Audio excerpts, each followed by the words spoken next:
The male jumped out of the car with a knife in his hand and took off running.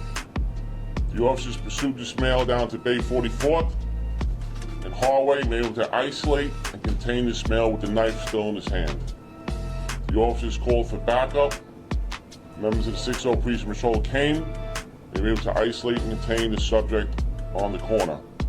For approximately 15 minutes, they had a dialogue, doing everything they could to have the male drop the knife.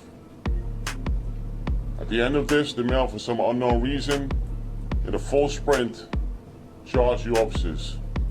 Our officers were forced to defend themselves, to stop the threat, and discharge their firearm, striking the subject 4 times, 3 times in the chest, 1 time in the right leg. And be like, did anybody make noise?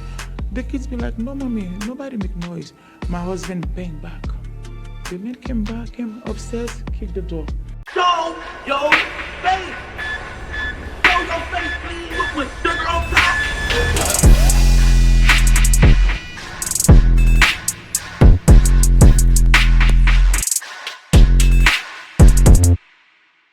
Hey, what's up, y'all? Y'all know my slogan. I don't know it all, but I know what I've been through. Now, before we get into this video, please make sure you head on down to Instagram and follow us on our official Instagram page at Hookah Anonymous _. We're able to be a little more explicit, a little more uncensored, and share content freely without running the risk of having our channel terminated.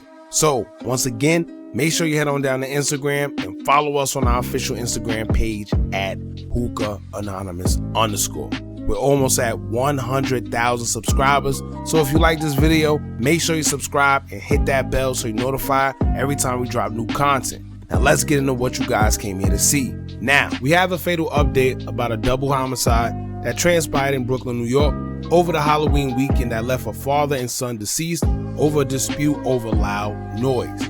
We did a video covering the incident that happened Sunday night, October 29th, and if y'all want to know more details on the incident, I advise y'all to check it out there so y'all can see what led us to the point where we at now. I'll leave a link pinned in the comments below so you guys could tune in, as well as a link to the surveillance that caught everything on camera. Like I explained in the previous video, in these apartment complexes, unfortunately people get into it with each other all the time. In these overcrowded buildings, where everyone is living on top of each other, noise seemed to be the #1 reason behind the disputes taking place in these apartments. This case was no different. Unfortunately, 2 individuals of Haitian descent will lose their lives after an altercation transpired at almost 11 o'clock at night. A 47-year-old father by the name of Vladimir Mathurin and his 27-year-old son, Chinwe Mode, would be shot and killed in the hallway just steps away from their apartment. Mathurin's wife would say it's been an ongoing feud with the family that lived directly beneath them on the 3rd floor, where they would accuse the family of always making noise. The sister of the 47-year-old suspect, Jason Pass, alleges that the family would purposely make noise just to antagonize her brother and their 73-year-old mother that lived in the apartment below. Marie DeLille, who is the wife of Mathurin, would say that they never intentionally made noise, and in fact, Jason Pass would be mad at them due to them being of Haitian descent. Police have no reasonable suspicion that those claims are true. However, they said the incident that took place on Sunday was due to Jason banging on the ceiling making noise and Mathurin stomping on the floor in return to make noise back. That's when a surveillance camera would catch Jason Pass walking up the stairs and approaching the Haitian family's apartment. Marie says that Jason would kick the door, causing a loud noise instead of just knocking on the door when he would try to address the family. Surveillance showed that Jason would briefly argue with Mathurin's wife before Mathurin would come out the house to confront Jason next. The first time he came out, he had no shoes or shirt, so he would return back into the apartment and come back with both on. However, this time he would return with a pair of scissors in his hand as he would approach Jason and say something as they would go back and forth for a short period of time. That's when Mathurin's wife would beg Mathurin to stop and keep grabbing him to try and stop things from escalating into violence, kind of distracting him. Jason would take that opportunity to back up and draw a firearm from his waistband. At first, Mathurin didn't realize the weapon, but once he did, he would try to retreat back into the apartment. That's when Jason would open fire, striking Mathurin in his back and in his head. But he didn't stop there. As Mathurin's 27-year-old son tried to get away, Jason will also open fire on him, striking him a bunch of times as well, leaving both of the men to lay there in their own blood right there in their hallway. You would think after committing a double homicide that someone would be in a rush to get out of there, but not Jason. Jason would call the elevator and sit there for 20 seconds before boarding the elevator, where he would flee out of the apartment complex. Jason seemed a little too laid back doing what he did, so after doing a little research on Jason, we would find out that he was once a correctional officer that serviced in Sing Sing Correctional Facility, but his career there would be shortly lived after he was terminated back in 2005. Jason was terminated due to a case he caught, where in June of that same year, he would pull out a pistol on two plainclothes officers in a road rage incident in Brooklyn, New York. He was originally charged with menacing and reckless endangerment, but was allowed to plead guilty to only disorderly conduct in the now sealed case.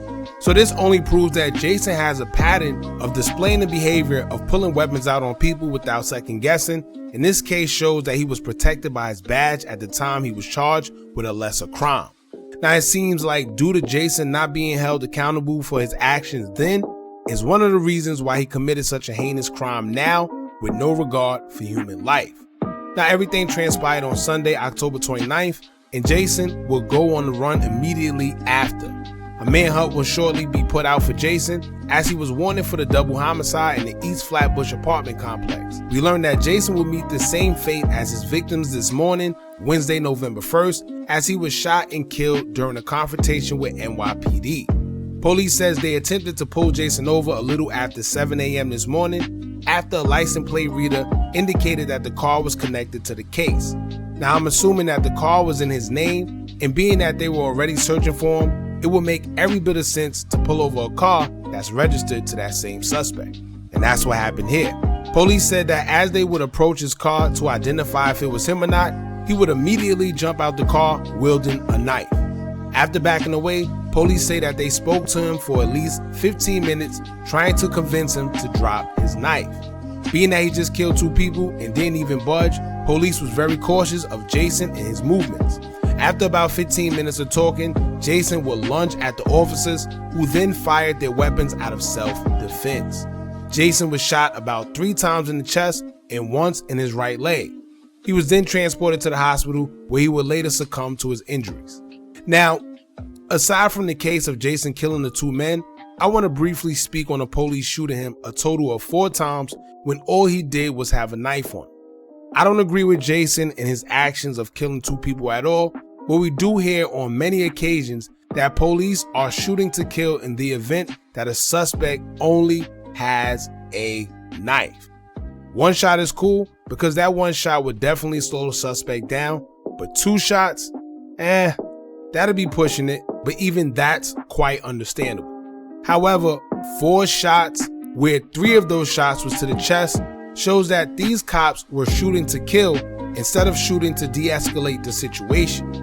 Now, some people may not see nothing wrong with it because Jason already killed 2 individuals, but let's think about the people who didn't kill anybody, where they had knives on them and was shot to death by police as well.